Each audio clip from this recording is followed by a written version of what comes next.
Ziarul Foaia Poporului din anul 1898 ne prezintă sfaturi valabile și astăzi referitoare la cum se pune și cum se păstrează peste iarnă varza murată. Acel articol zice: putinele în care se așează varza trebuie să fie cât se poate de curate, căci orice murdărie a vasului ajută la stricarea verzei.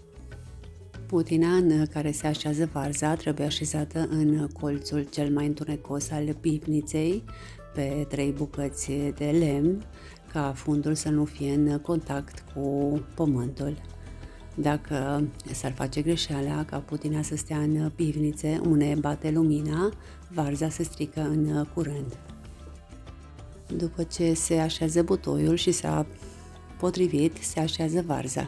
Mai întâi de a așeza varza, se curăță toate foile stricate și murdărite, după aceea se scobește tot miezul din mijloc și se pune sare.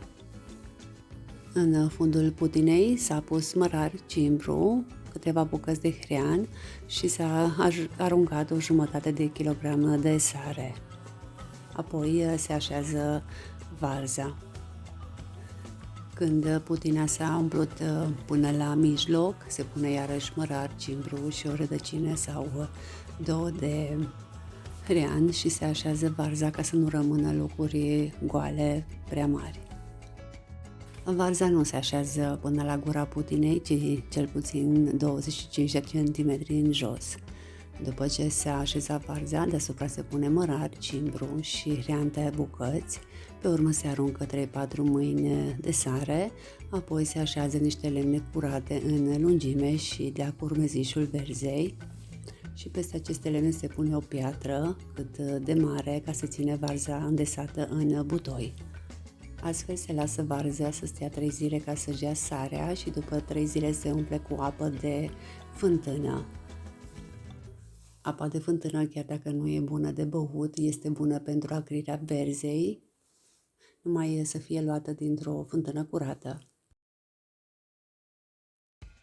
După 7 zile se începe pritocitul, care se face de 2 ori pe săptămână, până când zeama de varză are un gust plăcut la băut.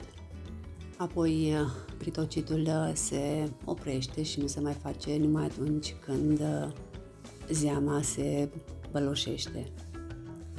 Ca zeama de varză să nu se băloșească, trebuie să se curețe de la suprafață, ori de câte ori face floare sau mucegai. Curățirea se face numai cu un mănunchi de cimbru și nu cu o lingură de bucătărie, așa cum se obișnuiește. Căpățânile cele mai mari se așează în fundul putinei și cele mai mici spre gaură, pentru că căpățânile cele mari se acrez mai a nevoie, pe când cele mai mici mai curând.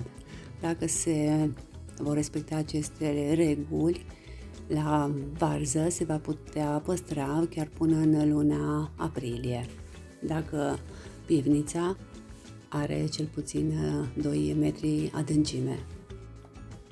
Este bine ca putina să fie acoperită cu ceva ca să nu cadă ceva necurat în ea. Varza acră trebuie să stea întotdeauna în zeama ei, altfel se strică. De aceea, când putina se golește, să se pună apă sărată.